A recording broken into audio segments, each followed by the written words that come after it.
नमस्कार दोस्तों, स्वागत है आपका मेरे YouTube channel Divya baby life में। आज की वीडियो बहुत ही ज्यादा इंपॉर्टेंट वीडियो होने वाली है क्योंकि आप सबके कहने पर ये वीडियो मैं शेयर कर रही हूँ। बहुत सारे कमेंट्स आते हैं कि मेरे स्तनों के जो निपल्स का कलर है मैम डार्क ब्लैक हो गया है। कई महिलाएं कहती है कि मैडम मुझे बहुत ज्यादा सोने में कंफर्टेबल राइट साइड लगता है। प्लेसेंटा की पोजीशन से क्या हम बेबी या बॉय या बेबी गर्ल जान सकते हैं? तो आज मैं ऐसे कुछ 5 सिम्टम्स के ऊपर बात करूंगी जो कि मेन सिम्टम होते हैं बेबी बॉय के, और इनमें से अगर आपको 2 सिम्टम भी मैच हो जाते हैं तो आप श्योर हो जाइए कि आपको बेबी बॉय होने वाला है, क्योंकि ये सिम्टम मेरी बहुत सारी सब्सक्राइबरों के साथ मैच हुआ है और उनको बेबी बॉय हुआ है। तो वीडियो को बिना स्किप पूरा वॉच करिएगा और आगे वीडियो शेयर जरूर करिएगा ताकि जो प्रेग्नेंट वुमेन है ना, जो बहुत ज्यादा क्यूरियोसिटी होती है मन में जानने की कि मेरे गर्भ में पल रही संतान क्या है, बेबी बॉय है या बेबी गर्ल है, बहुत ज्यादा क्यूरियोसिटी आपकी इस वीडियो को देखने के बाद कम होगी। तो चलिए फिर वीडियो को हम शुरू करते हैं। तो मैं दिव्या आज आपके साथ शेयर करूंगी कौन से ऐसे वो 5 सिम्टम है जिसके आधार पर हम अनुमान लगा सकते हैं कि आपके गर्भ में पल रही संतान बेटी है या फिर बेटा है। आपने देखा होगा जैसी प्रेगनेंसी कंसीव होती है स्किन में बहुत सारे बदलाव होते हैं। कई महिलाएं प्रेगनेंसी में निखर जाती हैं, फेस पे ग्लो आ जाता है, स्किन शाइनी हो जाती है। वहीं कई महिलाओं की स्किन डल हो जाती है, फेस पे पिंपल, छाइयां, एक्ने की प्रॉब्लम बढ़ जाती है। इसके साथ साथ देखा होगा पैरों में दर्द, रात में नस चढ़ने की प्रॉब्लम, अंगूठे में दर्द या पैरों में बहुत ज्यादा स्वेलिंग आ गई है, थोड़ा सा चल लेते हो तो बहुत ज्यादा वीकनेस फील होती है। ये भी बदलाव बहुत सारी महिलाओं को प्रेगनेंसी में आते हैं। इनके आधार पर क्या बोला जाता है मैं आगे वीडियो में बताती हूँ और सोल्यूशन भी दूंगी। पैरों में दर्द है, पैरों में नस चढ़ रही है तो क्या करना चाहिए, क्योंकि ये सारी प्रॉब्लम्स को देखते हुए ना बहुत सारी ऐसी महिलाएं हैं जो कि अभी तक इन प्रॉब्लमों का सोल्यूशन नहीं ढूंढ पाई हैं और अभी तक ये फेस कर रही हैं और वो सोचती हैं कि ये क्यों हो रहा है। बाकी तो ये सारे प्रेगनेंसी के सिम्टम होते हैं, नॉर्मल है, पैनिक नहीं होना है आपको कि मेरे पैरों में स्वेलिंग बहुत आ गई है, पैरों में दर्द बहुत है, नस क्यों चढ़ रही है, नॉर्मल है, ये सब प्रेगनेंसी में होता है। प्लेसेंटा की बात करें तो प्लेसेंटा की क्या पोजीशन है जिससे हम बेबी बॉय जान सकते हैं, बेबी गर्ल जान सकते हैं। तो देखिए जब स्टार्टिंग में आपने प्रेगनेंसी को कंसीव किया तो ऑब्वियस सी बात है vomiting, nausea, morning sickness, weakness feel होना, नींद ज्यादा आना, ये सारी चीजें आपको देखने को मिलेंगी। वहीं स्टार्टिंग से ही आपका ऑब्वियस सी बात है वॉमिटिंग ज्यादा है, पेट में कुछ डाइजेस्ट नहीं हो रहा है तो स्किन का ग्लो तो जाएगा, स्किन पे तो निखार नहीं रहेगा ना। तो ये एक लॉजिक होता है कि स्किन का निखार तो जाएगा क्योंकि आप कुछ अच्छे से खा नहीं रहे हो, डाइजेस्ट अच्छे से हो नहीं रहा, तो आपकी बॉडी को क्या लगेगा, वीकनेस तो आनी है।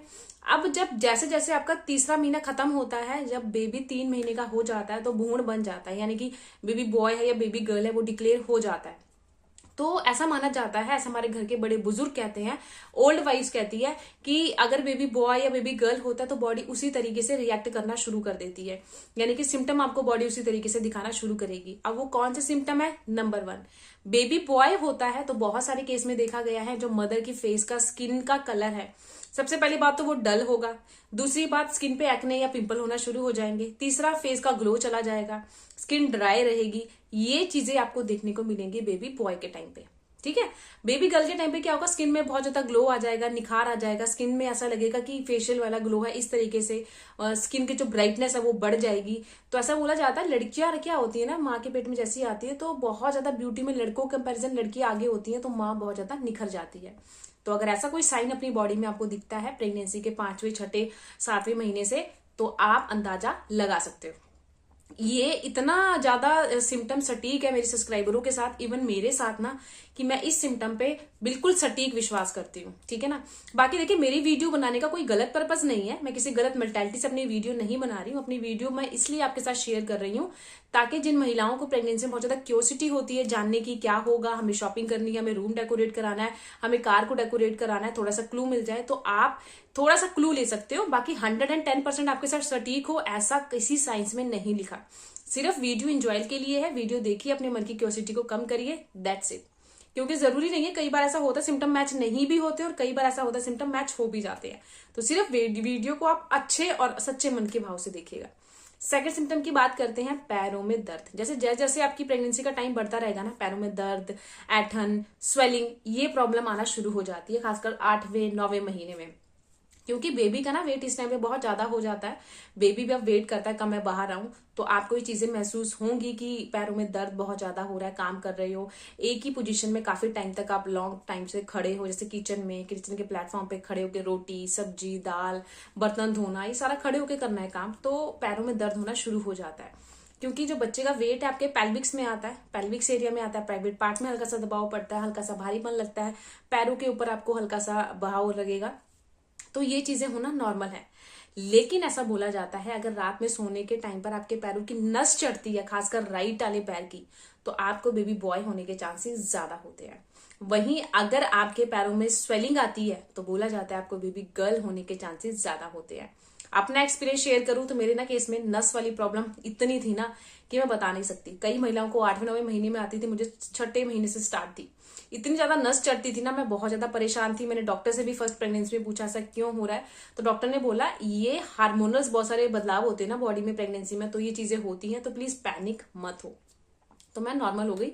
देखिए सोल्यूशन अगर चाहते हो कि पैरों में दर्द है, स्वेलिंग है, क्या करना है? सबसे पहली बात तो रात में सोने से पहले पैरों की किसी भी तेल से अच्छे से मसाज करो। इससे क्या होगा, नींद अच्छी आएगी, ब्लड सर्कुलेशन जो रुक जाता है वो अच्छे से सर्कुलेट होगा, और जो दर्द की प्रॉब्लम है वो खत्म हो जाएगी। सेकंड, जिनके पैरों में स्वेलिंग आती है बहुत ज्यादा, एक टब लेना है, उसके अंदर गर्म पानी डालना है और 1 चम्मच सेंधा नमक डालना है और 1 चम्मच ही सरसों का तेल डालना है। पैरों को डिप करके रखना है कम से कम 10 से 15 मिनट। पानी ठंडा हो जाए उसके बाद टॉवल से अच्छे से पैरों को क्लीन करें, ड्राई करें और किसी भी ऑयल से मसाज करें। देखिएगा स्वेलिंग की प्रॉब्लम आप 1 वीक करोगे ना रेगुलर, खत्म हो जाएगी जड़ से स्वेलिंग की प्रॉब्लम। मेरे केस में भी सटीक था, मेरे कई सब्सक्राइबरों के केस में भी सटीक था कि दर्द एकदम गायब हो गया था, और कई मैंने सब्सक्राइबरों को बताया स्वेलिंग का, तो उनकी स्वेलिंग की प्रॉब्लम भी खत्म हुई है। तो आप भी ये चीज कर सकते हो। थर्ड सिम्टम की बात करते हैं, प्लेसेंटा पोजीशन। प्लेसेंटा को लेके बहुत सारे कमेंट्स आते हैं कि मैम ऐसा बोला जाता है प्लेसेंटा अगर एंटीरियर है, आगे की ओर है, तो बोला जाता है बेबी गर्ल होने के चांसेस होते हैं, लेकिन प्लेसेंटा अगर पोस्टेरियर है तो बेबी बॉय होने के चांसेस होते हैं। तो मैं आपको समझा दूं एंटीरियर मतलब क्या होता है। एंटीरियर मतलब प्लेसेंटा है आगे की ओर और जो बेबी वो पीछे की ओर है। प्लेसेंटा इसे बोला जाता है, देखिए जैसे ही एक प्रेगनेंसी कंसीव होती है ना तो प्लेसेंटा भी कंसीव हो जाता है। प्लेसेंटा सारे हेल्दी न्यूट्रिशन बेबी को देता है जिससे बेबी जिंदा रहता है, उसका विकास होता है, ठीक है ना।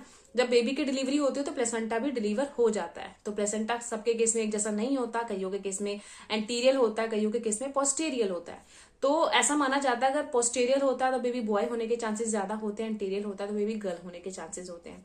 अपना एक्सपीरियंस शेयर करूं तो मेरा पोस्टेरियर था प्लेसेंटा और मुझको बेबी बॉय हुआ, तो ये लक्षण भी मेरे केस में सटीक था। बात करते हैं 4 सिम्टम की।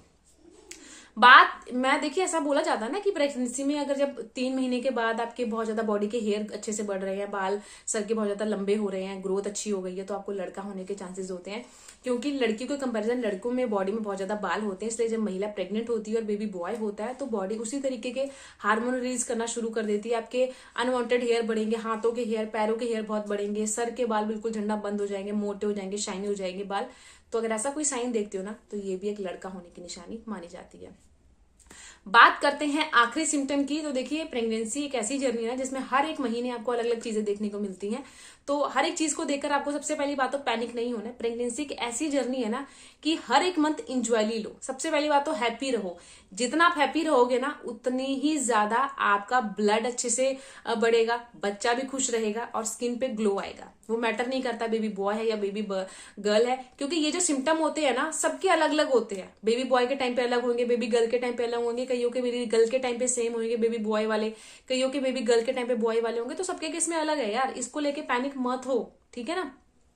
सिर्फ आप इंजॉय करो। मैं ये वीडियो भी सिर्फ आपके इंजॉयमेंट के लिए ही बना रही हूँ, ताकि किसी भी वीडियो को देखकर अपने से कंपैरिजन करोगे तो प्लीज पैनिक मत हो। सबसे पहली बात तो भगवान का रूप है बच्चा, चाहे बेटा हो या बेटी, अच्छे हेल्थ हो उनकी, यही माँ बाप का एक फर्ज होना चाहिए। अच्छे संस्कार दे माँ बाप, यही माँ बाप का सबसे बड़ा धर्म है, ठीक है ना। तो प्लीज पैनिक बिल्कुल ना हो। तो मैं आप बात करती हूँ सोने के अंदाज से कि सोने के तरीके से बहुत सारे लोग मतलब आइडिया लेते हैं ना कि बेबी बॉय होगा बेबी गर्ल। ऐसा माना जाता है कि जो गर्भवती महिला है राइट साइड होकर ज्यादा सोती है तो लड़का होता है, क्योंकि लड़के का स्थान राइट साइड है। अगर महिला लेफ्ट साइड होकर सोती है तो लड़की होने का ज्यादातर चांस होता है। तो मैं आपसे एक्सपीरियंस शेयर करूं साइंटिफिक, तो साइंस का कहना है कि अगर लेफ्ट साइड होकर सोते हो तो बच्चे को ऑक्सीजन लेवल अच्छे से जाता है, बच्चा कंफर्टेबल फील करता है माँ के पेट में। और अगर राइट साइड होकर सोते हो तो बच्चा अनकंफर्ट रहता है, ठीक है ना। तो कोशिश करो कि अपनी प्रेगनेंसी में लेफ्ट साइड होकर सो, ताकि बच्चे को ऑक्सीजन लेवल अच्छे से जाए, बच्चे का विकास अच्छे से होता है लेफ्ट साइड सोने से। सबसे बेस्ट पोजीशन है प्रेगनेंसी में लेफ्ट साइड होकर सोना, क्योंकि खाना अच्छे से डाइजेस्ट हो जाता है। सेकंड, बच्चे को अच्छे से हेल्दी सारे न्यूट्रिशन पहुंचते हैं, बच्चा सांस ले सकता है अच्छे से। तो बेस्ट पोजीशन लेफ्ट साइड है। बट कई महिलाओं को लेफ्ट साइड नींद नहीं आती, तो आप राइट साइड कभी लेफ्ट साइड करवट बदल बदल के सो सकते हो, बट सीधा ना सो। सीधा सोओगे तो ऑब्वियस सी बात है बेबी बम का भार है, सीधा आपकी रीढ़ की हड्डी पर उसका वेट आएगा और आपके कमर में पेन होगा। तो सीधा सोने से बचना है। लेफ्ट और राइट आप सो सकते हो, लेकिन प्रेफर करें ज्यादा आप लेफ्ट साइड सो। ठीक है, तो देखिए आपकी प्रॉब्लम का सोल्यूशन भी बताया है। बाकी मेरी वीडियो आपको कैसी लगी कमेंट बॉक्स में जरूर बताइएगा। वीडियो को आगे शेयर जरूर करिएगा ताकि और भी महिलाओं को इस वीडियो को देखकर क्यूरियोसिटी कम हो सके। बाकी देखिए, लिंग का परीक्षण करना या करवाना दोनों ही कानूनी अपराध है। जो भी ये करता है या करवाता है, दोनों को ही कानूनी ऑब्वियस सी बात है सजा मिलती है, जेल हो सकती है या फिर जुर्माना का भी भरना पड़ सकता है। तो इन चीजों से बचे। बेटा हो या बेटी, दोनों एक समान है, दोनों को एक समान अधिकार दो, एक समान प्यार दो। और चैनल को सब्सक्राइब करना ना भूलिएगा, वीडियो को आगे शेयर करना ना भूलिएगा। मिलती हूँ किसी नई वीडियो में, तब तक के लिए नमस्कार।